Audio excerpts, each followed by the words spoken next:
look at that. Someone here is definitely thinking about you, very focused on you, and it looks like, no, yung fire dito palaki ng palaki. So, kung ano man ito, definitely puwedeng hindi ka pa nga, parang ikaw lang yung iniisip niya 24/7. Kahit na may mga ibang bagay rin na dapat siyang asikasuhin, gawin, ikaw pa rin. Yung parang nakikita ko na talagang, pinaka-iniisip niya rito, 'no? So, yun ang nakikita ko rito. Yeah, look at that. We have here the Page of Cups energy.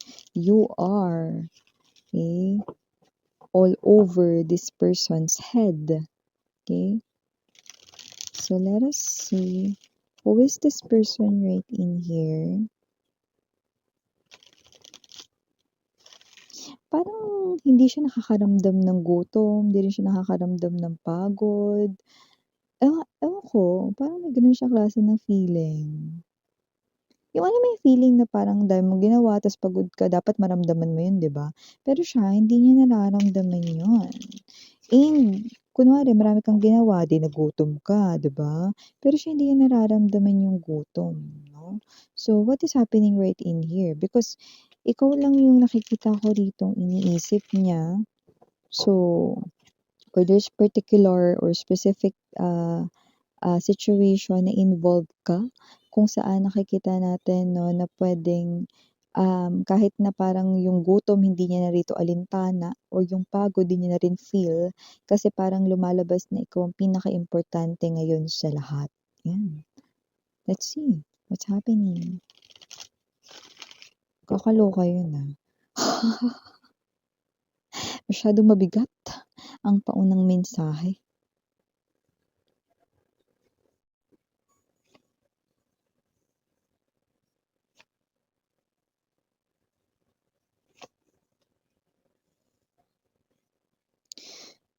Kung sino man 'tong energy na 'to, 'no, nakakaloka yung first message na nakuha ko rito, 'no. Like literally this person feels like, no, out of breath siya.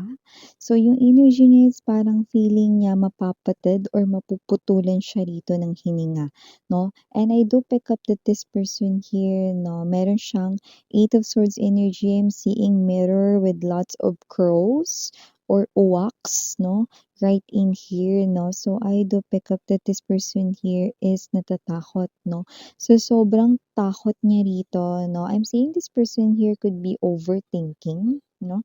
Nag-o-overthink siya rito to the point na kapag nakakaisip ka rito, 'no, ng mga bagay, 'di ba kapag ang tao, kapagka merong nararamdaman na sobrang takot, naiisip pa lang nila in advance yung isang bagay, parang feeling nila hindi sila makahinga ng maayos, 'no. Yeah, yun yung nakikita ko. Someone's grasping yung kanya ritong breath, 'no, yung hangin, 'no, parang feeling niya mapapatid, 'no, or, mapuputulan siya rito ng hininga.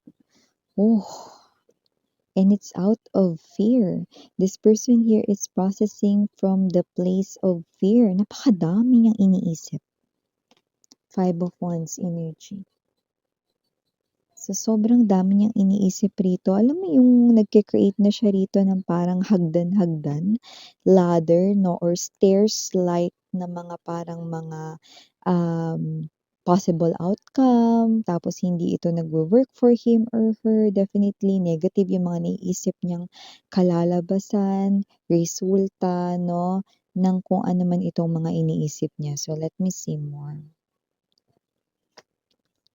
Nine of Swords to the Four of Swords in reverse. Naku, hindi nakakapahinga itong tao na 'to. Hindi siya nakakatulog rito ng maayos, hindi siya kamo nakakabuo ng tulog. Na I'm picking up, 'no, na puwedeng paputol-putol ang kanyang sleep or puwedeng, 3 hours, 'no, tapos magigising na siya ulit, 'no. So, yeah, definitely. Always puyat. This person here is someone who's overthinking, definitely. At parang kahit na magbalantong-balantong pa siya ng tulog, 'no, the pillow right in here, puwedeng kahit mag-iba-iba pa siya ng puwesto or lumipat pa siya rito ng tutulugan kung di siya makatulog sa kanyang bed, 'no. This person here, 'no, ay nagmo-move sa kanyang couch or sa chair pero hindi pa rin siya makatulog, okey? Wala naman kasi sa puwesto yun. Nasa pag-iisip yun 'no, hindi siya rito tumitigas sa kaiisip kasi, 'yan 'no. Kumbaga yung problema ay pinoproblema niya pa lalo, yung problema niya nga yun, pero ginagawa niya pang version 2.0, version 3.0, 'yan, okey. See? Ang hari ng pag-iisip, King of Swords energy. A lot of crows 'no, mga uwak 'yan 'no, buti sana kung lovebirds 'yan mga mahal 'no, or kahit man lang 'no, mga ibon na, maya 'di ba? Pero kasi 'yan ay mga crows, mga uwak right in here. So definitely this person here feels like 'no, sa kaiisip niya rito 'no, hindi lang siya rito parang feeling niya mapuputulan or mapapatidan siya rito ng hininga, kundi sa kaiisip niya rito 'no, posible pa nga kamo na siya rito ay possible na talagang maapektuhan na talaga rito ang kanyang health 'no, at maapektuhan na rin talaga rito 'no, yung kanya ritong mental state 'no. So if you're hearing some kind of noise in my background 'no, yeah, I do apologize diyaan. Okay, it's not, wala sa aking control 'no, and of course plus plus, just bear with me na lang 'no. So thank you so much. Eight of Cups in reverse, Ten of Wands, and the Five of Coins. Definitely 'no. Okay. So before we dive more sa inyong reading, let me just make bati muna lahat. Hi and hello there, new subscribers. My name is Yan. Returning Eastern buyers, thank you po sa inyong walang sawang love at support. At kung hindi nyo pa alam, mayroon pa po tayong main channel, ang The High Priestess. Ang link niyan down below sa ating description box. So, okay, just take only what resonates. At wala tayo ditong gender, babae, lalaki, LGBT, lahat ay welcome. So, mga babes, timeless tayo dito, puwedeng nangyari na sa iba, nangyayari na sa iba, mangyayari pa lang. But just take only what resonates. So here, kitang-kita ko 'no, you're dealing here with someone 'no, na sobra-sobra siyang nag-o-overassess sa mga bagay-bagay 'no. And I do pick up that this person right in here is someone who is really feeling this heartache, heart pain 'no, sa inyo ritong tuluyan na pagkalayo sa kanya. So nakita ko dito this person here betrayed you at some point in any way, shape, or form in the past. But this person here, yeah, because the Seven of Cups right in here gives me this type of message that this person here na thought that the grass was greener on the other side, pero mali pala yun. So I think the betrayal has something to do with nangaliwa or nagloko sa relasyon ng babae, ng lalaki, name it, 'no.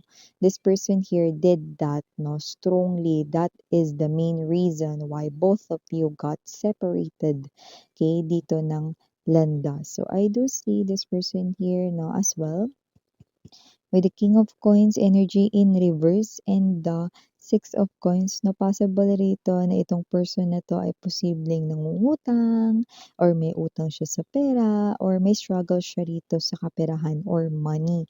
And also aside from that, because the Six of Coins is also giving me this type of, message na merong mga opportunity sa paligid niya na hindi niya ito pinagpapapansin, 'no? So nakikita natin dito that this person here is stuck at mas pinipili niya ritong mapag-isa dahil sa kanyang pag-iisa dun ka lamang niya nakakasama 'no, sa kanyang isipan. Pero every time that this person here thinks about you, this person here 'no, alam mo yung energy niya para siyang lukarit 'no, or para siyang loko-loko talaga na parang 'pag nakaupo siya, unang naiisip niya dito yung mga memories ninyong masaya. So, happy din siya. I'm seeing someone here na pangiti-ngiti 'no. Pero maya-maya, mga ilang talagang minuto lang talaga biglang nagbabago yung kanya ritong facial reaction, nakakatakot 'no. Kasi bigla na lang siya ritong parang yun nga, yung parang nagga-grasp na ng kanya ritong breath 'no, and this person here is thinking 'no, na mga memories na lang yun 'no, at hindi na talaga magiging totoo ulit. So definitely this person feels that strong fear, getting, scared 'no, sa sobrang taas ng kanya ritong pagkatakot parang feeling niya talaga rito mapapatid or mapuputulan na talaga siya rito ng hininga. So, yun na nakikita natin dito mga babes. And kung sino man tong energy na to, na this person can't sleep at night. This person here actually wala siya dito talagang araw na masasabi nating talagang kumalma siya. Kasi kahit ano man yung ginagawa niya rito everyday, no, this person here feels like na yung araw-araw niya tinatawid niya na lang. Paano tinatawid miss yan? Matapos lang 'tong araw na 'to, papasok sa trabaho, 'no, or ginagawa niya yung mga ginagawa niya everyday, 'no. Kung may negosyo siya, 'no, yeah. Pero yung presence of mind, wala, eh. Kasi ang kanya ditong presence of mind nandudun sa'yo. Lumilipad-lipad yung kanya ritong isip sa'yo. You occupy this person's mind, 'no? And this person here, ikaw lang yung iniisip niya rito. So, hindi na ako nagtataka kung may tindahan man siya ta's may bibili rito, hindi niya napansin na may bumibili kahit nga yung nagsalita na yung bibili at sinabi na yung bibilhin nito, hindi pa rin niya narinig because this person here, yung presence of mind niya wala. It's all over the place. Ang kanyang isip ay malayo, ikaw ang kanya ritong naiisip, no? So with the Four of Cups energy, I do pick up that this person here, hindi lamang ang mga opportunity sa pera ang nami-miss niya, kundi meron siya ritong talagang pinakaiisip na look at that, very strong tree.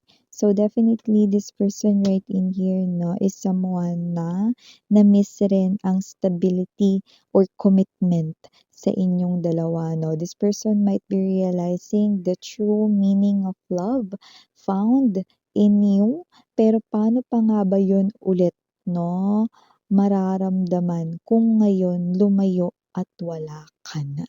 So I do pick up that with this Eight of Cups in reverse, this person here is thinking right now of moving towards your direction, chasing after you. Yes, hahabulin, susundan niya kayo, no? Yun ang nakikita ko rito. Magpapakababa, I just heard that, no? Magpapakababa siya rito just to win you back. And with the Ten of Wands energy, if there's a third party, I'm seeing him or her leaving the third party.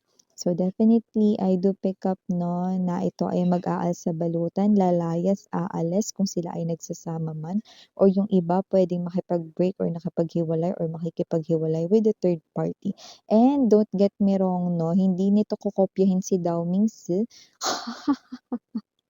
or si Sanchay, 'no, sa Mature Garden, 'no, pero yung iba talaga sa kanila, 'no, hindi sila aalis, 'no, sa tapat ng bahay ninyo hangga't hindi mo sila nilalabas or pinapansin. May mga gano'ng klase ng energy. So, umulan man dito o hindi, may mga excess kayo rito na nakikita kong mag-aabang, okay, sa bahay ninyo, sa gilid ng bahay ninyo, sa tapat ng bahay ninyo, 'yan. Para siyang ano, pulubi or beggar, 'no, na nakaabang sa'yo rito na namamalimos ng konting atensyon. So, definitely pagpansin mo ang kanyang kailangan dito and yes, may mga gano'n talaga tayong nakikitang gagawin niyan, 'no, babalik-balikan nila kayo, aaraw-arawin nila kayo diyan hanggang sa kausapin niyo na siya. So, kung sino man 'tong energy na 'to, 'no, talagang ito yung person na talagang feeling niya rito, 'no, mawawala lamang itong parang grasping of, breath niya rito, 'no, or yung feeling na parang out of breath, mawawala lang 'yan or maaayos lang 'yan, mafi-fix kung kakausapin mo na siya. Or kung makakita siya ng liwanag out of your situation. Definitely Eight of Cups in reverse, 'no, ay U-turn 'yan. U-turn pabalik, 'no, sa inyo. So definitely nasa sa inyo 'yan, 'no, it's your decision to make. It's up to you if you want to talk to this person right in here or just dedma lang, 'no, nasa sa inyo 'yan. But definitely this person here will wait up until the time, 'no, na ikaw ay kakausapin na siya. Pero yes, yung iba sa kanila literal nahihintayin at aabangan kayo sa inyo ritong mga bahay, 'no, or sa inyo ritong workplace if alam niya, 'no, aaraw-arawin kayo niyan. So kahit meron rin siya rito na ginagawang pangkabuhayan or trabaho, 'no, keber, meaning to say, wala yun, hindi yun makakasagabal, 'no, puwedeng after uwian niya abangan niya kayo ulit, so mga gano'n. Okey? So, for the initials right in here, yes, we have A, N, Y, C, O, R, B as in boy, and last but not the least, we've got the letter J. So yeah, ito yung mga messages right here for you, guys. Thank you again, I'm Yuriana 언니. 사랑해, love and light. 안녕.